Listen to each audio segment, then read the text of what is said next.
Hello everyone. Thank you to all the subscribers, Shaktipat Stream Special YouTube members and regular stream supporters. I value your presence and appreciate this connection and hope you do too. So today I would like to offer transmission, a healing transmission, and would like to give a bit of a kind of like a brief explanation of what healing transmission is.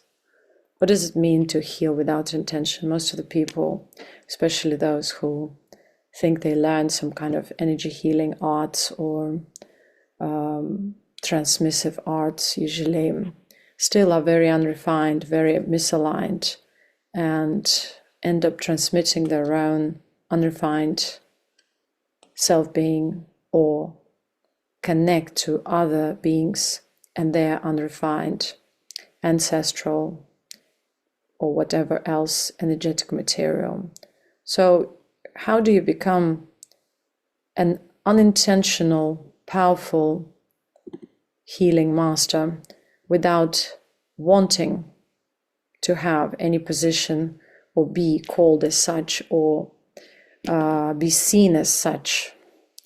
The same question would arrive when somebody, or would come up when somebody wants to be a teacher. How do you become a spiritual teacher without wanting that position?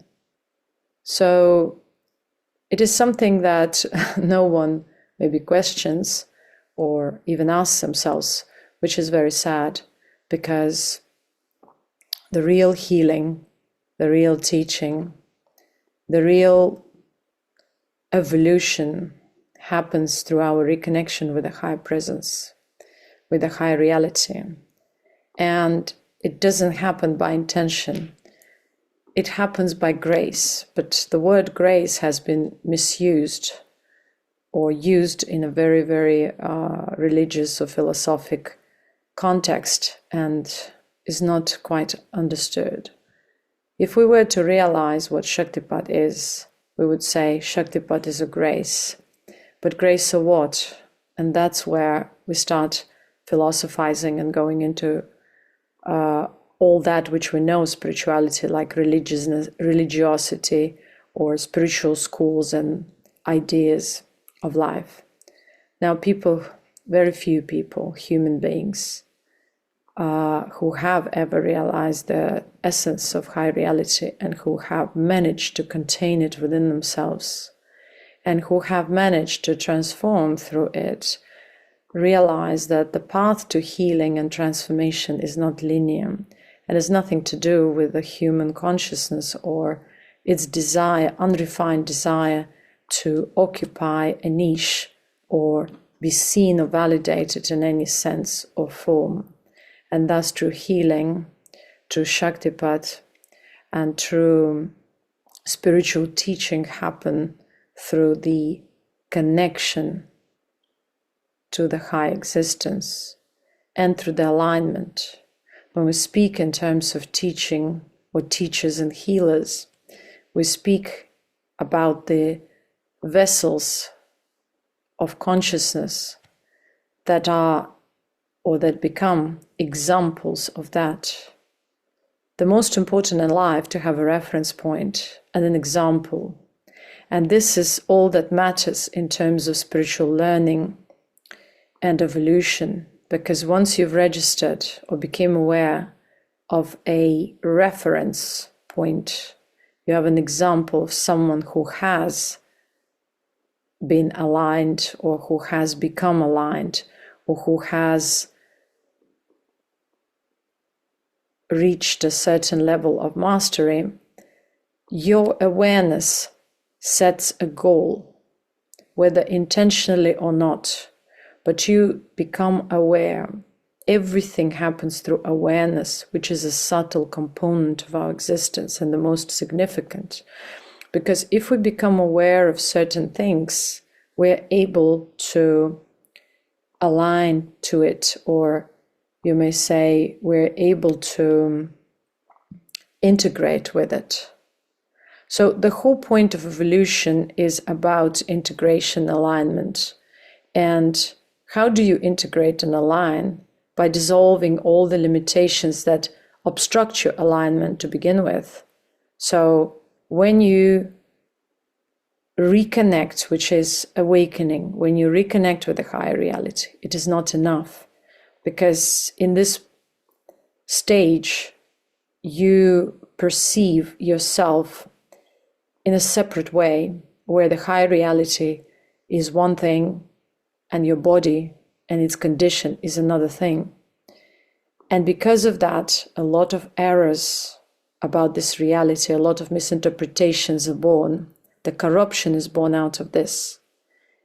And usually it's born in the name of spirituality, in the name of healing. Because then spirituality or healing or other supposedly spiritual arts become an obstacle, because there is projection, because there is separation between the higher and the conditional.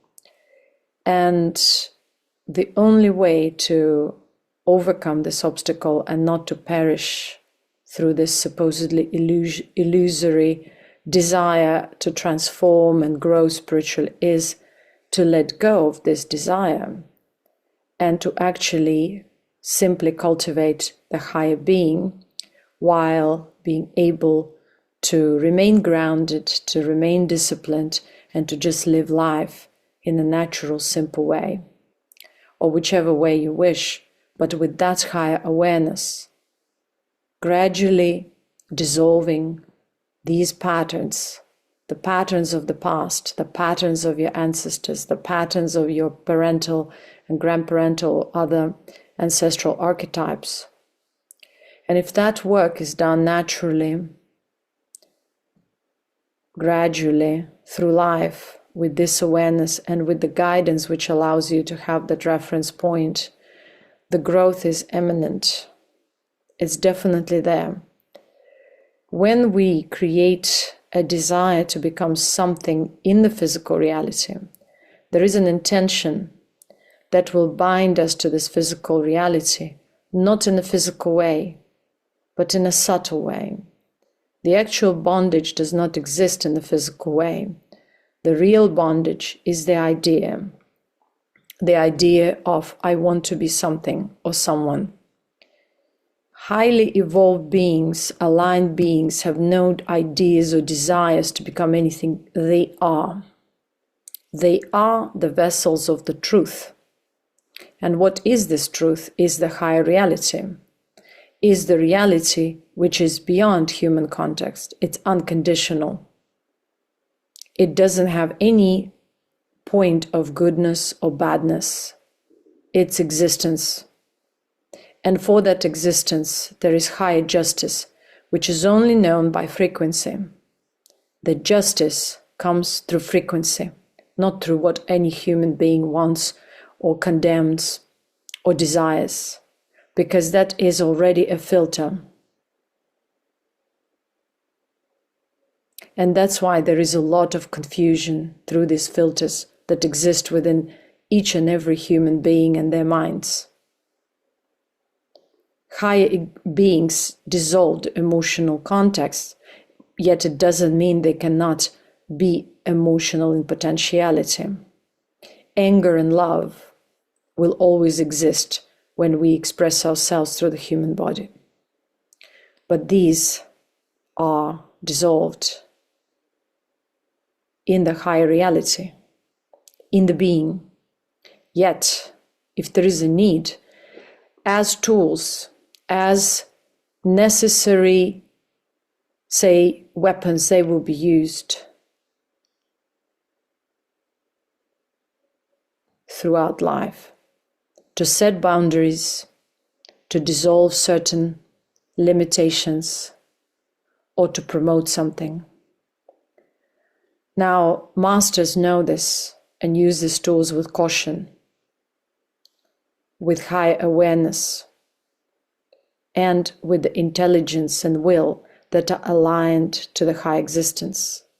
And in order for this to happen, their vessel, their physical vehicle, must have gone through a purification so that they can contain these vibrations and become that example without an intention.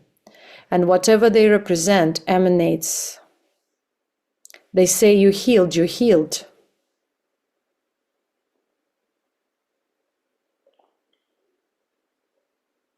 They say the obstacles dissolve, they'll dissolve. Yet those beings who are witnessing higher beings, higher meaning they're not higher by superiority, but by vibration, not by intention, not by desire, but who they are as a frequency, as a cumulative frequency, where there is no seed of that type of individuality that most of the people perceive still within themselves. And that's why higher beings can be misinterpreted.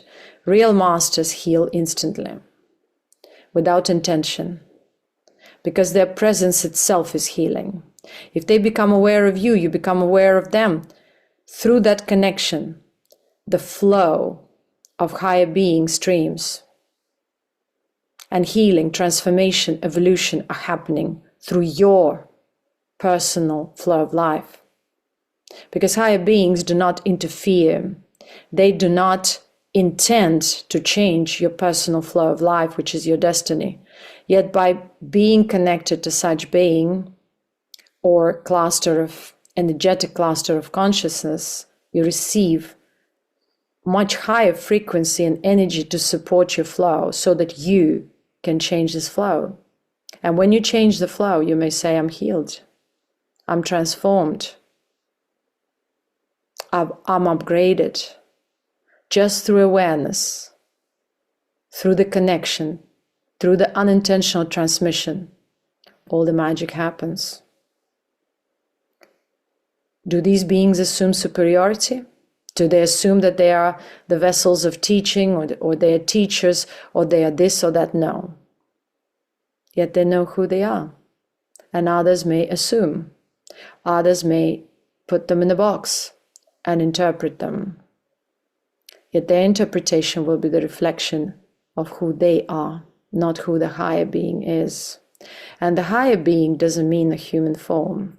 It's an existence of a different vibrational level through which every human soul can connect, because it's the original level from which we all stream, or streamed from the beginning of the cycle. And so we know, and so we realize who we are gradually, without a need to assume who we need to become. And if we want to assume, if we want to become, we'll lose our path, because we disconnect and we fall into projection and get tangled with it energetically. So you are healed, you are transformed, and you are blessed when you are open to learning. Because to be open to learning means to be open to the higher being, not to the angels or demons or entities or ways to manipulate this reality, but to the existence which is beyond any comprehension, any condition, yet it's blissful, it's intelligent, and it humbles. And if you perceive this, it means you are able to transform. If you repel it, deal with your own limitations and distortions, because you are on a path to self-destruction and delusion. The path of ascension is beyond any comprehension. It's through who you are as a soul from the start, no matter what your current human condition or position are. If you are originally, even to a tiniest degree, have been connected somehow to that high vibration, you will be able to restore the link, because every river starts from a little stream. And if you realize that from within, if it touches your heart and sends vibration throughout your body, you have a calling Thank you very much. May all you be protected by your own high awareness, healed and aligned. Thank you.